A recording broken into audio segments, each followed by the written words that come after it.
today, as much as we criticize and poke fun at the emerging market miscues that could have easily been avoided by simply studying, um, and building upon the miscues of California's efforts on legalization over the past 7 years, it's just as important to point out the good, not just to make folks believe that we're forcing a balanced view agenda on our viewers like certain unnamed cable news networks, but because genuine advancements have and can be made in technology, medicine, and general methods of getting fact based information out to the public about what's real and what's not in cannabis as we continue our collective slow walk to whatever the fuck federal legalization ends up looking like. So for today's story, I want to give a genuine shout out to New York's Office of Cannabis Management for their efforts to truly put to bed some of that reefer madness, some of the reefer madness myths, falsehoods, and misinformation circulating around fentanyl contained marijuana. So per Marijuana Moments, Kyle Yeager, New York's OCM recently put out a fact sheet on the issue, acknowledging that while fentanyl has been found in drugs like MDMA and heroin, anecdotal claims about marijuana laced with the plant opioid are so far unfounded. There's a huge story that we covered last year, where cops out in Connecticut had their own agenda and put out this misinformation, and there was very, very few people on the back end of that redacted the story or he talked about how it was just a bunch of bullshit, right? So that said, the OCM's goal here of the fact sheet is to provide evidence where it is available, to share information about what is currently known and unknown, and to provide safety tips to help alleviate some of those issues of and misconceptions often spread through misinformed media coverage and anecdotal reporting. They said that misinformation related to the danger of accidental overdose due to cannabis contaminated with fentanyl remains widespread. But anecdotal reports of fentanyl contaminated cannabis continue to be found uh, to be false as of the date of that publication last week. The goal is not to minimize the dangers of fentanyl, which is present in illicit drug supply and contributing to record high rates of overdose deaths. And certain opioids have been identified in synthetics like K2 spice, in addition to cocaine, heroin, MDMA, and pressed pills. But regulators say that it's important to provide the public with evidence based information about cannabis as the state's legal market is implemented. That's what the article says, is another point that OCM is trying to drive home here. Buying marijuana from licensed shops significantly reduces the chances of contamination overall. So the safest option for consumers is to transition away from illicit sellers to the regulated marketplace. That said, access remains an obstacle as the state's legalization effort has proved to be unexpectedly slow. I love this messaging. I love how they're getting it out here, and it's a strong case to be made, especially for the new people getting into cannabis, to make sure that your shit is clean. One of the biggest gripes that I have about how we in California have handled the rollout on a regulatory level is missing the opportunity to directly combat misinformation.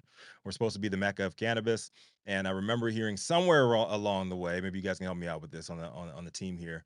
There was supposed to be a $10 million in state funding actually earmarked towards cannabis education, but I don't recall really seeing much being done to engage with the general public to fight back against the massive amount of reefer madness agendas that we see on a daily basis and call out here on High at Nine News on a seemingly endless basis. So kudos to New York and the OCM on getting this awesome infographic out. You guys can check it out yourself via the story link provided or at Marijuana Moment. It's got some really excellent data backed and fact based information on what's real, what's not, what's unknown, and what is known. And I wish more regulatory bodies use their resources on stuff like this. I'm Rico Lamitte, dopest dad on the street. Love to hear from the rest of the team. Can First we of be using our resources better to get shit like this out and educate the public? well, first of all, I Rico, love this. there's only one place to find this article, and that's at High at 9news.com. www.highat9news.com. I love that's right. Check the website. I love that OCM has taken the initiative to put to bed the lies. Not saying I think that the statement of them being very clear, that they can't tell us what is on cannabis that is coming out of the non-regulated market. And it's so ironic that I just had a roundtable discussion with the CCB in Nevada last week, about 2 weeks ago, and they are that one of the topics of discussion was public campaign for education campaign. And that was one of the things that I brought up, that if people knew the amount of chemicals or things that could possibly be found on their non-legal weed, and really promoting and helping people to understand all of the tests that gets done on cannabis in Nevada. Cannabis is tested and regulated harder than our food. And I think if people knew that and knew how safe it was, just encourage, because we can't go after the people that are doing bad in the market. We don't have the resources for that. There's too many bad actors working in the illicit market. And I think that if we, or the legacy market, but I think if we do a public education campaign and let the people know this is why you're paying 20% extra for the weed that has been tested. So you know what's in it, what chemicals are being used on it, what pesticides.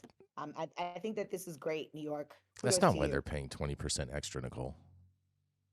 Okay, listen, Ed, Jason. The legal education. market has taxes and fees that are put onto it that the illicit market doesn't I have. agree with And that. I so agree with that. I agree with that. the same aid that you're paying for on the street doesn't have to go through testing, That's doesn't true. have to go through labeling, packaging, all of the processes that have to go to make sure it's a safe product by the time it gets to the shelf. I agree with that statement. I agree with that statement. But I do think that a majority of the taxes that are placed on cannabis that cause it to be such an erroneous price to the end consumer really does deter the consumer from whether or not, it's just like you said. It's just like you said. The cannabis is safer than the food that we eat. And from Right. that matter, I think a lot of people take the stance of where, you know what, if the government doesn't care that much about the food that we're eating, why should we care that much about the cannabis that we're consuming? Right. Right. Agreed. Totally Jason, And agreed. and Jason, you said having these erroneous conversations like price. this with the I, public is key. Jason, you said erroneous price. I think you meant egregious price. I think it's because you have the erogenous word on your brain this morning, Whatever, and you're whatever. trying to take us to the gutter real quick, real Hey, quick, real quick. hey, And Yarrow, you do such a good job of Yeah. taking us to the gutter on a regular basis. So you know what I mean. Jason, I was just Jason, trying to give you the alley oop when you right guys there. talk about bad actors, all I was thinking about is how does she know I'm gonna be that bad today on the show? I'm like, Hmm. I haven't even gotten started yet. At least you have your shirt on, Yarrow. Thank God. Hey, yeah. Crotchless Yes, t-shirt. Did you know every t-shirt is crotchless? Well, I'm wearing one of those. I bet. I bet. I bet. Just like all chaps are assless. Uh huh. Don't get it twisted. Yes. All right. What So about listen. chapstick, Rico? Well, the chapstick doesn't go with the chap. Those are two totally different body parts. Okay, the chapstick is for this orifice. Hey, This hey, one. yo, Are chapstick you is a sure? brand. It's not an actual product. Remember that. What if you It's named a your brand. stick Chap? Misinformation. Back to misinformation. Mm-hmm. Look, Mm-hmm. I mean, But let's get real for a second, right? I read some articles when there was some events in Golden Gate Park where the San Francisco police were also talking about the threat of fentanyl on cannabis. And here's the thing: for like the first time in my angry little life, I was actually a little bit compassionate that maybe law enforcement just was a little underinformed about fentanyl and where fentanyl would get mixed and whatnot. And the reason why I'm not mad at it is because this is arguably the biggest health crisis to hit this generation is fentanyl. So if they miss the mark on a few of these things, I'm going to say that's not like say reefer madness. It's just they are dealing with a massive, massive issue, and kids are dying left and right. And okay, it doesn't go on the people don't sprinkle fentanyl on their weed, but God bless them for trying to rid the streets of what is a massive, massive issue, right? My thing is this though, right? I'm glad that New York is taking like a pole position on correcting misinformation or a place where this massive threat isn't actually a threat. But yes. I did have a little nail on the chalkboard moment when I thought about the fact that the number $10 million had come up with this, and I No, no, couldn't. no, no, no, no, no. What I was saying was in California. California was supposed to earmark $10 million to education and public education, which Oh, I okay. really have not seen any of that. And I was hoping you guys could help me out. If you guys had seen any of those efforts, I really I have not educate the public through my seen that. participation at High at 9 News, where I bring funnies, We'll bad take that $10 million. actors. dollars. Yeah, They took that yeah. $10 million Yeah, to get Yarrow, where's taken the out. 10 million at? Okay, because we need to have these public ad campaigns going on across the state. Well, And that's the what only a reason I majority of that bought money the needs to be audience used because you for thought I was is gonna to do grant educate funding. the general public as to why they should not be purchasing cannabis based off of BS THC percentages. Yeah, there's a bunch of layups that Mhm. they have that they can take initiative with, but they don't. Mhm. We continue to see this proliferated throughout the public, and you see people debating, oh, is this real, is this not? Like, the government can step in. Yeah, they supposedly have the resources to step in and say, this is what is real, this is what is not, this is what is Mhm. facts, this is what is not, and having that public engagement with people is what you're missing, and that's where these conspiracy theories come from, Mhm. right? Absence of actual evidence and data means you're going to start saying, popping off of the mouth and saying what you believe and not what's real, not what you're actually seeing. Mhm. They have the So, they have the resources. If they're pumping millions of dollars into trying to play whack-a-mole with these cartel run grows out in the middle of nowhere, just giving people like misdemeanors and $500 like tickets and shit like that. Like, why can you not put forth some of that into putting together some infographics, getting this out to the public, or getting some billboards, getting that out to the public instead? I totally agree with you, I, Rico, especially when well, they already have 10 million earmarked for it.